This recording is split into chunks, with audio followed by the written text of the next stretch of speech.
Alrighty, folks, I get asked all the time, Michael, you host lots of mortgage brokers on the channel, but I want to know, when should I reach out to Uncle Steve at Velocity Mortgage? I think there's a lots of reasons for to reach out to Uncle Steve. I've actually used him a couple of times myself. But before we get into that, Stephen, let's not forget that marketing spiel so neither of us get in trouble. Well, again, although I work very happily for Velocity Mortgage Capital, all the ideas and topics discussed on this channel that of my own. So, yeah, I mean, the product is kind of tailored toward a specific demographic.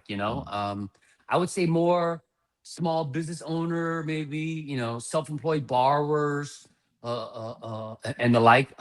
Just due to how they're structured financially. Yeah. Tax returns. They don't want to pay Uncle Sam. I get it. Yeah. They're gonna lots of write-offs. Right. They're gonna put what they're legally allowed to put as write-offs, and they're gonna take advantage of the tax code. That's how the rich stay rich. You know what I'm saying? It's a whole different ball game when you get to that point. So from that perspective, though, when trying to find financing for those types of individuals, it may be difficult. So that's where my product steps in. The ease of use, a lot of times, is where some of those borrowers, don't mind the slightly higher rate, because let's be honest, it is going to be that.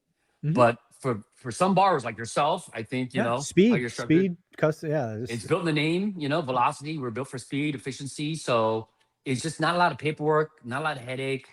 Also, other than being, structured financially in that way, maybe somebody going through a life event of some sort that caused some, credit challenges, whether that be maybe a recent divorce, and credit got a little messed up, right? Or it's happened a couple times, and I'm not wishing on anybody, but it happens. Married couple, sometimes the husband, mostly breadwinner, passed away.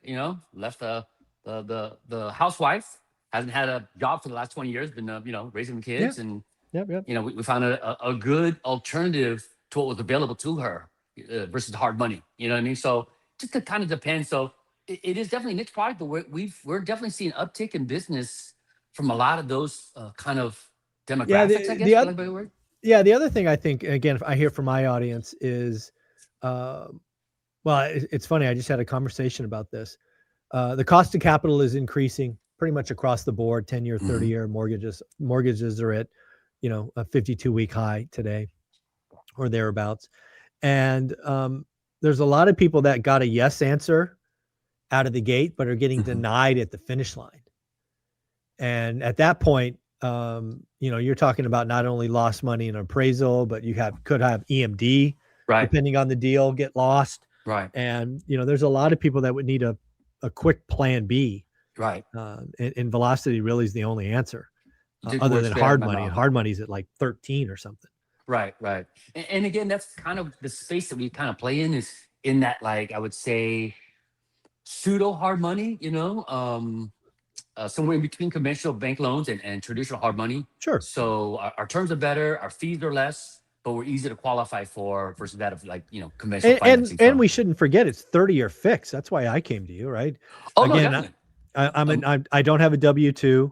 I'm a guy that talks on YouTube. My tax returns are what they are. Mm-hmm. And, you're able to get me something done in like 10 days, 11 days. Right, not that the average person can have that. I'm sure I got special treatment, which is cool. But, still 2 or 3 weeks for most people. That's pretty awesome. Uncle Mike gets, little love too. So, yeah. So, no, but in generally speaking, for residential, we're about 14 days from submission of funding. So we do act, quickly. In your case, we were able to find, I think, an appraiser that can accommodate a rush at the time. And we got it done pretty quickly. But outside of that, I think for the type of borrower specifically, it varies, I guess, in situations, but generally, again, small business owners, self-employed borrowers, or investors that have hit the limit with certain financing options. Conventional, if you hit 10, can't get anywhere. You're out. You're done. So, but then there's DSCR, and some of those are now, I'm falling. Again, the uptick in businesses because of the DSCR fallout that I'm seeing. Of course. Like you said, it started off as a yes, and then I don't know, maybe the locked or the lock, got past that, whatever the case may be, but now didn't qualify anymore because the rate jump, and now I'm here for plan B. And in a lot of cases where they had to come and be, we were still able to save it by, a little bit more money, you know what I mean?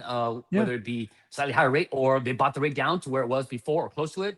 You know what I mean? So it was still less of a jagged pill to have to swallow given the circumstances. So it's a compelling alternative, I would say, right before you were forced to use hard money. 30-year fixed, much more stable, doesn't impact your credit profile because it doesn't report.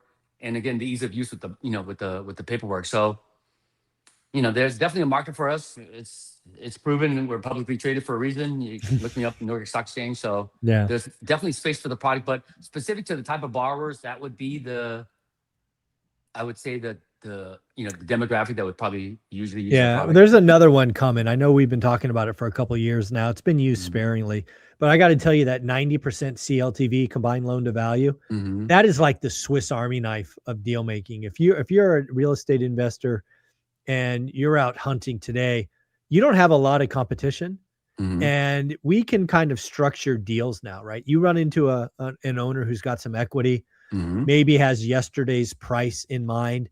You can still structure a deal today, assuming they want to carry at a below market interest rate, a deal that pays them yesterday's price, and you could win with better cash flow. I mean, that 90% CLTV is freaking magic if you understand it. 100%. It's a tool like with anything else. It's just how you execute that and apply that to certain scenarios or situations. But I was thinking too, and I was talking to somebody today where they got a deal from a property manager that they befriended, and turned out that they that property manager put them on to an aging investor who just wanted to get rid of his stuff, and so now he's doing all these loans for that guy, as far as either refis or other people buying it. So I was thinking, hey, maybe reach out to property property management companies that maybe have clients that have older or about to retire kind of thing, that maybe hit them up. Hey, maybe they want to sell everything. I'm here to buy. If they don't need all the proceeds right away, here's a way to kind of do that. I'll take over. I won't hit you with a low ball offer. I'm going to give you market price. If you don't need all the money right now, here's how we can do this. Bam, bam. You know what I mean? So I don't know, just different angles of how to get business. But yeah, with that 90% CLTV, it's just got to make sense with the numbers. So we can crunch the numbers. We can go over all that. Obviously, right now, it would be ideal in an area that's coming up on the rent, I think, because if the rents aren't there, it's just not going to math out. But otherwise, I think the 90% CLTV, it's a great tool. It's just not talked about often enough to where I think the sellers, because that's the linchpin about everything. If they, you know what I mean? It starts with them. They don't need all the proceeds from the seller property. Okay, well, how much can you hold and how long? Off to the races from there. Yeah.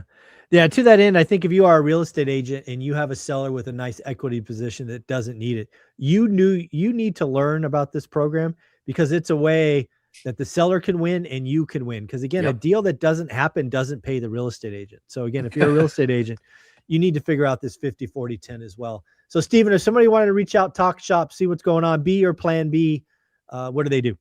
Again, email is always going to be the best. I've got problems to have right now, just flooded with a lot of business coming in. So it's the only way to kind of manage it. But the subject line, ORAAT, stands for one rent at a time. So to help me find you better or get past the firewall. The body of the email, a brief description, what you're looking for. Address is going to always be super helpful. Maybe even at least city and state to make sure I lend there. Mid-FICO score, best phone number to reach you at, and typically 48 to 72 hours, I'll be in touch. Thank you, buddy. I appreciate you. Have a great week. You too, buddy. Take care.